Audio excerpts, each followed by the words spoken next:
For you old-timers, I won't say any more, but then flash it.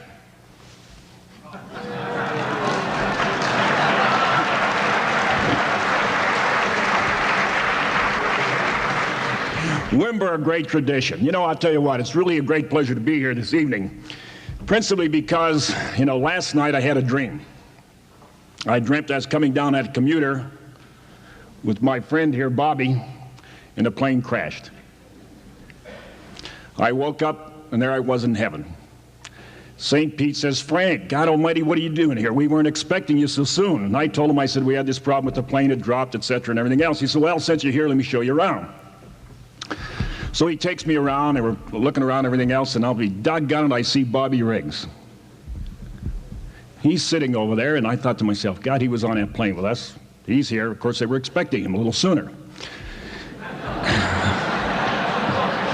So I'm just standing around, and I see him with the ugliest female I have ever seen in my life. I mean, she is bad, bad, bad. I've known this guy for years.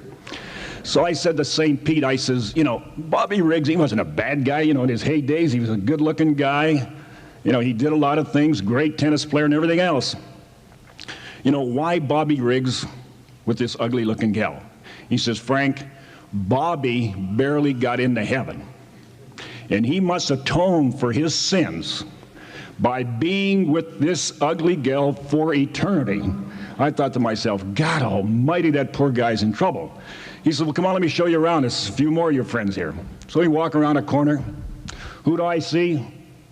Augie Donatelli. I said, Augie. I said, God almighty. And who's he with? The most beautiful looking girl I've ever seen in my life. I get a little closer. I'm going to get to you. I get a little closer. Who is it? Bo Derek. And I looked at St. Pete and I says, Bo Derek, Augie. He says, Frank, Bo Derek barely got into heaven.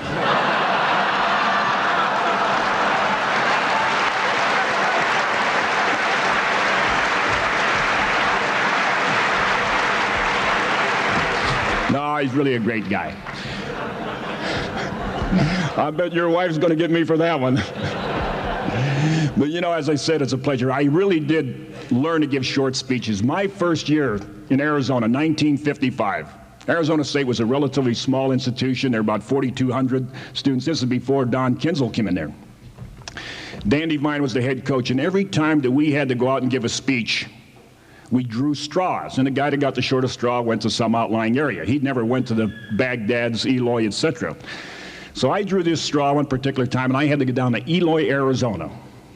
It's a cattle area and cotton area. So I get down there, and I'm all hopped up about this speech, and I have a ton of notes like I have this evening, and there's only about 5 or 6 people showed up. A couple of people had cowboy hats down in front of me, and I said, by the way, I'm Frank Kush, the assistant coach up at Arizona State. I'm supposed to speak at a banquet. There's not too many people here.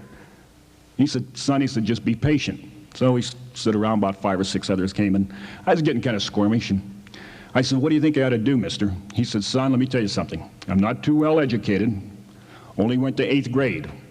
I've been in the cattle business all my life. My granddad was in the cattle business, my dad was in the cattle business. And they'd tell me to take a load of hay down to the pasture to feed the steers. I'd feed them. So I thought, God, that's it. So I talked and talked, must have talked for at least an hour. After I concluded, I said, by the way, what do you think of my speech? He says, son, like I told you before, I'm not too well educated. The only thing I know is the cattle business. If I take a load of hay down to the pasture and only 5 or 6 steers show up, I'm sure in hell not going to give them the entire load.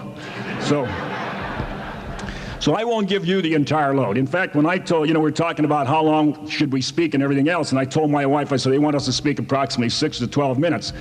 And I said to her, I said, hell, I could tell them everything I know in 5 minutes. She said, don't flatter yourself. But, you know, it's really intriguing in many ways. Donn Kinzle was at Arizona State prior to our entry.